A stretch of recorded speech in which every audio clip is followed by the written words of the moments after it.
WFA exists to promote, preserve, and strengthen the family in America according to God's principles. The mission of Wisconsin Family Action is to forward Judeo-Christian principles and values in Wisconsin by strengthening, preserving, and promoting marriage, family, life, and liberty.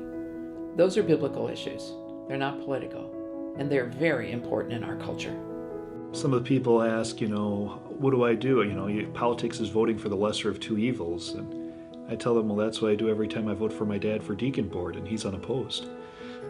There's people who think that we shouldn't be involved, but the problem is government's involved in us every day. I think they have to remember that God created all things. He created the institution of government. He created the institution of church. He did not create government to rule the church. He created the church to hold the moral compass to the government. But the church has abdicated being involved with government, and government's going to roll right over the church if it's not careful. And it's our job as Wisconsin Family Council and Wisconsin Family Action to inform pastors about that. Over the years, one of the things that we have done is we have been able to take a look at potential candidates running for office to see that they are willing to articulate the values that are spiritual Christian, faith-based values.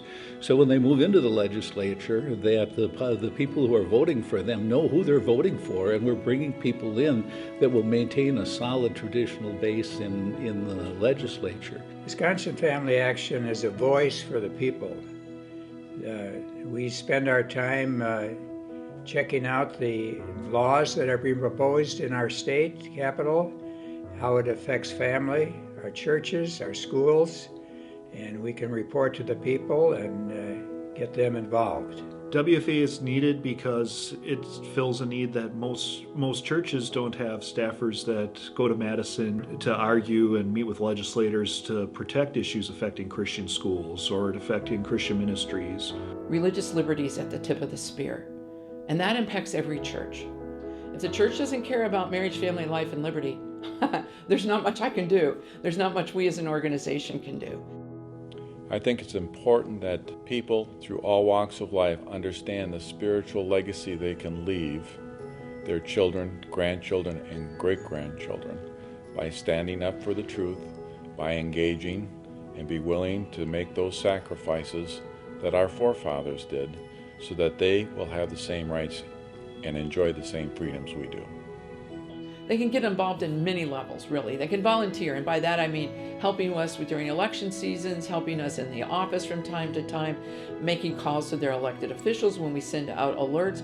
They should sign up for our communications that come through the mail as well as through our email. They can certainly give financially. It takes money to run an organization. That's just the reality.